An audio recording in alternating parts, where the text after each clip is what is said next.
अधूरा प्यार। सौरभ और नीति की कहानी एक छोटे से गांव में शुरू होती है, जहां नीति के पिता गांव के सबसे प्रमुख व्यक्ति थे। सौरभ एक साधारण युवक था जो गांव में नौकरी करता था।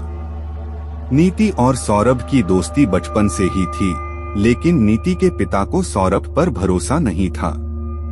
एक दिन नीति के पिता ने सौरभ को अपने घर बुलाया और उसे चेतावनी दी कि वह नीति से दूर रहे। सौरभ को इससे बहुत दुख हुआ, लेकिन वह नीति से दूर नहीं हो सकता था।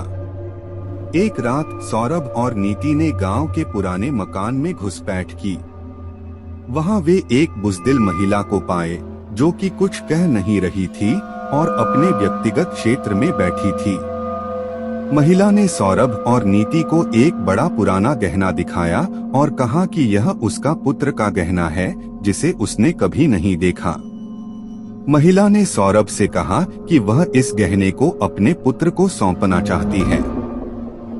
सौरभ ने गहने को लेकर कहा कि वह उसे अपने प्रेमिका नीति को देगा।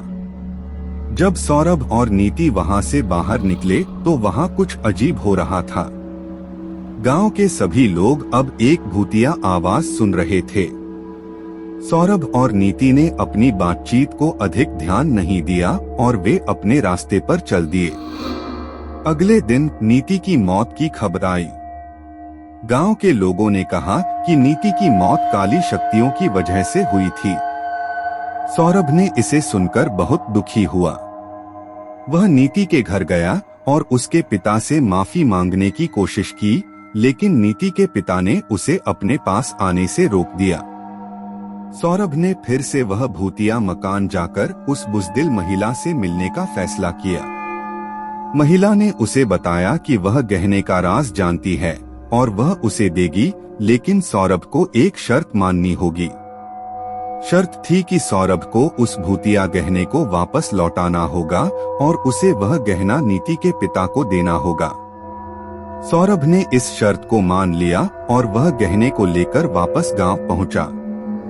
नीति के पिता ने गहने को देखा और वह भूतिया गहना था, जिसका प्रभाव नीति पर हुआ था। सौरभ ने गहने को उसके पिता को सौंप दिया और उससे माफी मांगी। इस कहानी से हमें यह सीख मिलती है कि भूतिया गहने और उनकी शक्तियां सिर्फ उसे अनुभव कर सकते हैं जो उनके असली मूल्य को समझता है। प्रेम, समझदारी और न्याय की रक्षा हमेशा कड़ी तरस आवश्यकता होती है।